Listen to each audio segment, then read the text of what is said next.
Good morning, everybody, and welcome to today's Daily Video Devo. You know, May is Foster and Adoption Awareness Month, and that's why on the Daily Video Devos this month, occasionally you'll be meeting some more people from the Foster Adopt community. I'm joined today by Liz Depuydt with Safe Families. And Liz, this is such a biblical principle.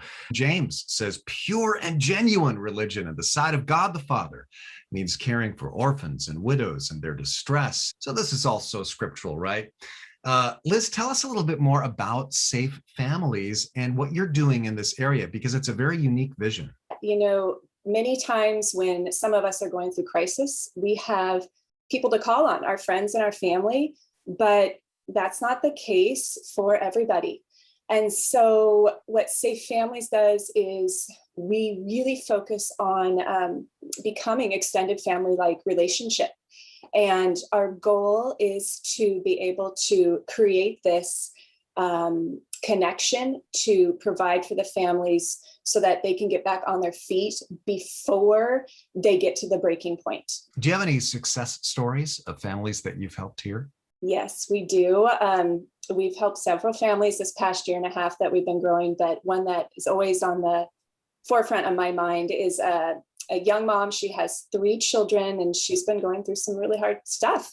And she was before COVID, and then COVID hit and she immediately lost her housing and had nowhere to live. And she and her children were faced with just, nights of crashing on friends' floors. We were able to get her into a shelter for a while.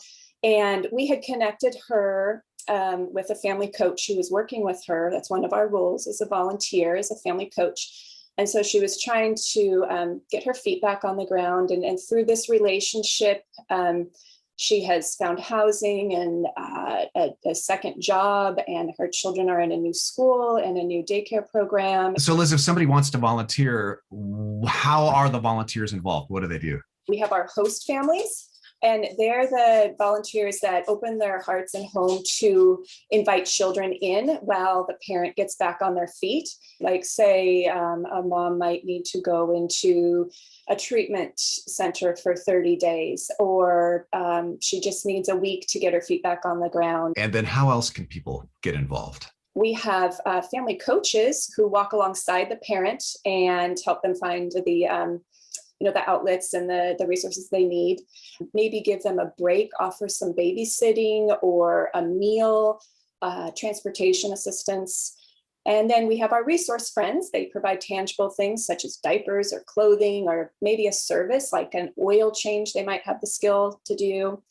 And then the other 2 ways are to pray for our ministry, for the growth, and for our families that are going through these desperate times.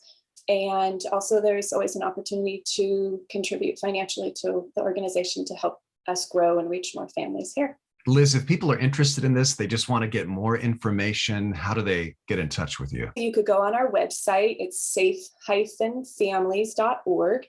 And people can also email our local contact, which is yolanda@tlc.org. Liz, thank you so much for joining us, and thanks for your ministry and your service. Thank you, Rene. And God bless you guys. Have a great day.